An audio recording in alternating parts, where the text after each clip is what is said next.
Orientação da criança, capítulo 32. Como se forma o caráter?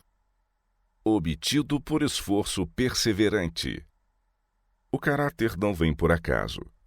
Não é determinado por uma explosão de temperamento, um passo na direção errada. É a repetição do ato que faz com que se torne hábito e molda o caráter, seja para o bem, seja para o mal. O caráter reto só pode ser formado pelo esforço perseverante e incansável, aperfeiçoando cada talento e capacidade confiados para a glória de Deus. Em vez de fazer isso, muitos se deixam impelir para onde quer que o impulso e as circunstâncias os levem. Não é porque lhes falte bom material, mas porque não reconhecem que Deus quer que em sua juventude eles façam o melhor possível. Nosso verdadeiro dever para com Deus e nossos semelhantes é o desenvolvimento próprio. Toda a faculdade com que o Criador nos dotou deve ser cultivada no mais alto grau de perfeição, para que possamos executar a maior quantidade de bem de que somos capazes.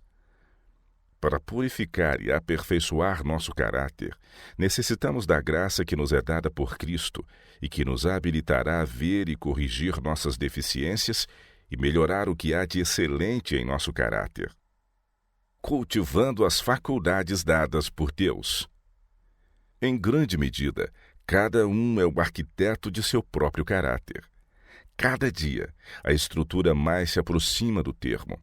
A palavra de Deus nos adverte a estar atentos quanto à maneira por que edificamos, para ver se nosso edifício está fundado na rocha eterna. Aproxima-se o tempo em que nossa obra se revelará tal como é. Agora é o tempo em que todos devem cultivar as faculdades que lhes foram dadas por Deus, a fim de formarem caráter útil aqui e apto para uma vida elevada no futuro. A fé em Cristo como nosso Salvador pessoal dará resistência e solidez ao caráter. Os que têm fé genuína em Cristo serão sóbrios, lembrando-se de que os olhos de Deus estão sobre eles, que o juízo de todos os homens está pesando os valores morais, que os seres celestes estão esperando para ver que espécie de caráter está se desenvolvendo. Influenciado por todo ato. Todo ato da vida, por mais insignificante, tem sua influência na formação do caráter. Um caráter bem formado é mais precioso que as possessões mundanas, e moldá-lo é a obra mais nobre em que os homens se possam empenhar. O caráter formado segundo as circunstâncias é mutável e falto de harmonia, uma massa de contradições. Seu possuidor não tem nenhum objetivo elevado ou próprio na vida. Não exerce nenhuma influência enobrecedora no caráter dos outros. É destituído de finalidade e de poder. Aperfeiçoado por seguir a norma de Deus. Deus espera que edifiquemos caráter de acordo com a norma que pôs diante de nós. Devemos colocar um tijolo após outro, acrescentando graça a graça, descobrindo nossos pontos fracos e corrigindo-os de acordo com as orientações dadas. Quando se vê uma fenda nas paredes de uma mansão, sabemos que algo está errado no edifício. Na edificação de nosso caráter, frequentemente vêem-se fendas. A não ser que tais defeitos sejam remediados, a casa ruirá quando a tempestade da prova a atingir.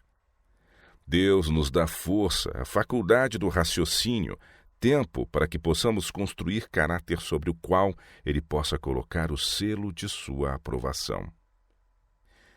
Deseja que cada um de seus filhos forme um caráter nobre, pela realização de atos nobres e puros, para que afinal possa apresentar uma estrutura simétrica, um belo templo honrado pelo homem e por Deus. Na edificação de nosso caráter, devemos edificar sobre Cristo. Ele é o fundamento seguro, fundamento que jamais poderá ser abalado. A tempestade da tentação e da prova não pode abalar o edifício que está cravado na rocha eterna.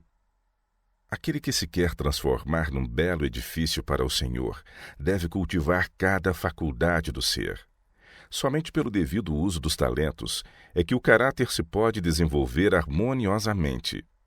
Trazemos assim para o fundamento aquilo que na palavra é representado como ouro, prata, pedras preciosas, material que suportará a prova dos fogos purificadores de Deus. Na edificação de nosso caráter, Cristo é o nosso exemplo.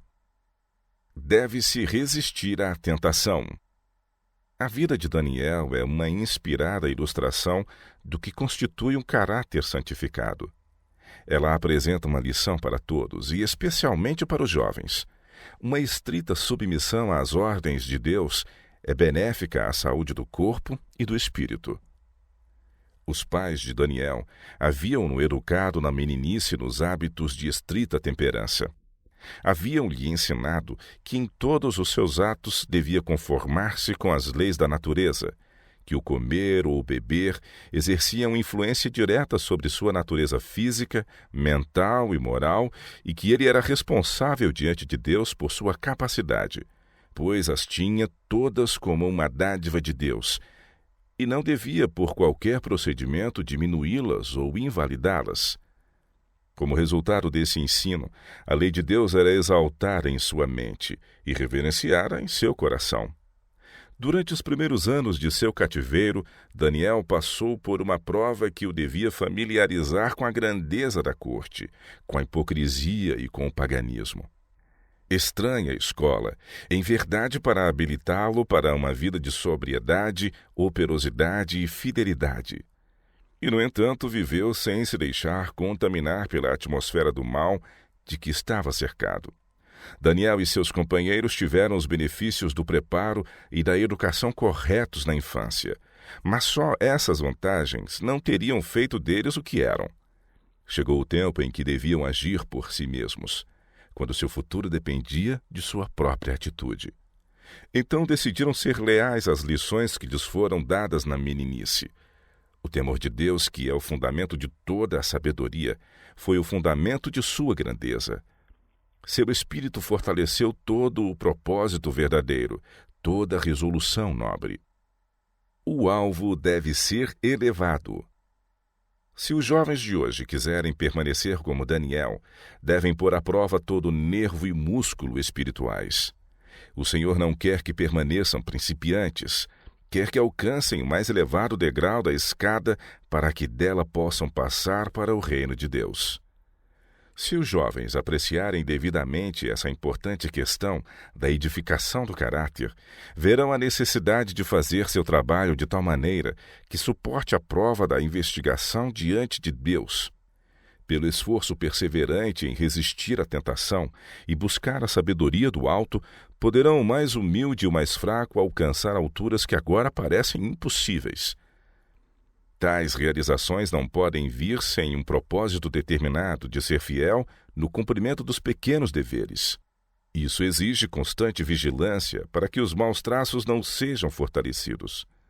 O jovem pode ter força moral, pois Jesus veio ao mundo para que pudesse ser nosso exemplo e a todos os jovens, e dar o auxílio divino aos de todas as idades. O conselho e a reprovação devem ser atendidos. Os que têm caráter, conduta, hábitos e práticas defeituosos devem atender aos conselhos e reprovações. Este mundo é a oficina de Deus, e cada pedra que pode ser usada no templo celestial deve ser talhada e polida, até ser pedra provada e preciosa, ajustada para seu lugar no edifício do Senhor. Mas se recusarmos ser ensinados e disciplinados, seremos como pedras não talhadas e polidas, e que afinal serão postas de lado como inúteis. É possível que para a formação de nosso caráter, muito trabalho seja ainda requerido, e sejais ainda a pedra tosca que tem de ser talhada e burilada antes de poder preencher dignamente seu lugar no templo de Deus. Não deve surpreender-vos, pois, que com o martelo e o cinzel, Deus se põe a polir as arestas para ocupardes o lugar que vos destina. Ser humano algum pode efetuar essa obra. Só Deus a pode executar. E podeis estar certos de que nenhum golpe será dado em falso. Todos os seus golpes são dados com amor, para a vossa felicidade perpétua. Ele conhece vossas fraquezas e trabalha para restaurar, não para destruir.